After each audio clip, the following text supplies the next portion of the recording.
that word submissive gets taken the wrong way. But me and Anthony, we talked about that, because I think when some women hear submissive, it's like, oh, you do what I say right now because I said so. That's not it. That's not it at all. You know what I mean? When you submit to a man that is a man, right, that is your husband, he's going to take care of you. And we're gonna get the same analogy we did. I've never seen, I've never seen my dad buy himself a new car.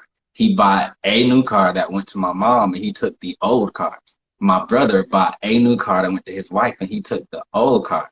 That's what you get when you submit to a real man that's a God-fearing man. So it's not about, you do what I say, you wear this, you do that. No, like when you get with a real, you're going to want to submit to him because you know that he's going to take care of you. And you know that all your needs and wants are going to be provided for. I know you said you want to come over, especially if you're religious. It's literally, that's how it's written in the Bible. So I'm going to go into that because this is, I don't know why, but it's my favorite topic when people bring it up, because yes, it sounds so negative to women because of the way society has portrayed it. Right. It is not. What it says in the Bible is totally different. In the New Man, it's totally different than how society has portrayed it. And that's why we get so angry when we hear it.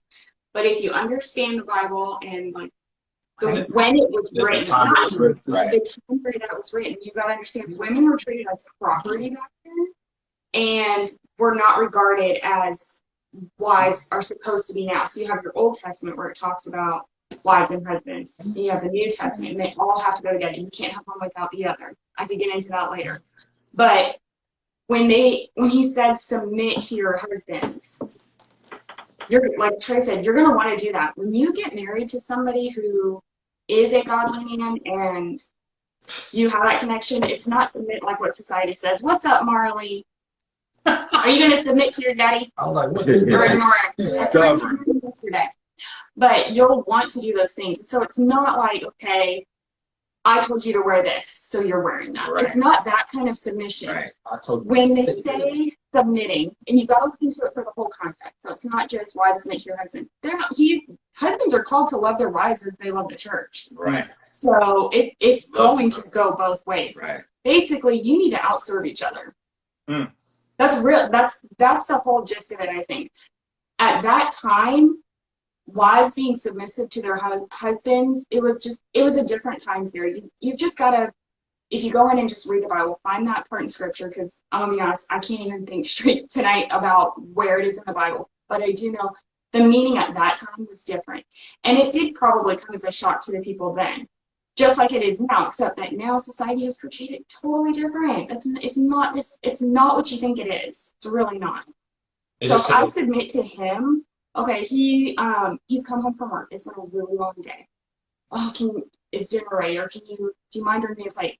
I'm going to do that for him. He's been out work. I don't know you don't. I go ahead and get your plate ready typically, because that in one way is me serving you. Therefore, I am serving God, because we are made in God's image. Again, if you're not religious, you may not even care about this, and it might not make sense. But I feel like that's me submitting to you. Or you, I don't know.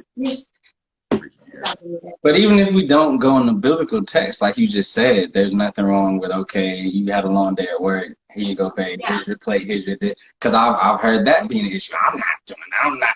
Then what are you going to do? I get frustrated. I get frustrated because, and I see you in the comments, Dizzle, do not do this. But what are you going to do? Because what Marjorie said was probably the biggest thing. We kind of overlooked it.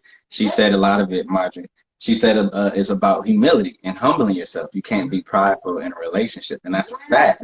So a lot of people get upset at the word, whether it's submitting, where that comes, but the core of it is your pride gets hurt because it sounds like a dirty word, and I shouldn't submit. I'm a strong woman. But you shouldn't have pride in a relationship, right? You still are a strong woman. You're just letting him lead that relationship. Relationship that God has given you. Facts. Or not necessarily God gave you, because, like I said, like this book has pointed out, sinners sin do. Right. You've married that person. Now that's who you're with. Mm-hmm. You know, like you still have a commitment to make, and yeah, you can't let pride get in the way. Like, just to go back to Anthony's team reference, on a team, everybody has a job. Mm-hmm. If you want to be a successful team, Right. everybody has a job, and it's an important job. Even the leader of the team, whoever the captain is, he has a job too. Yeah. That's And a fact. and I'll tell you this, man. I was just thinking about this when what Sierra was saying. Now I lost my frame of thought. Shoot, I lost my frame of thought now. Well,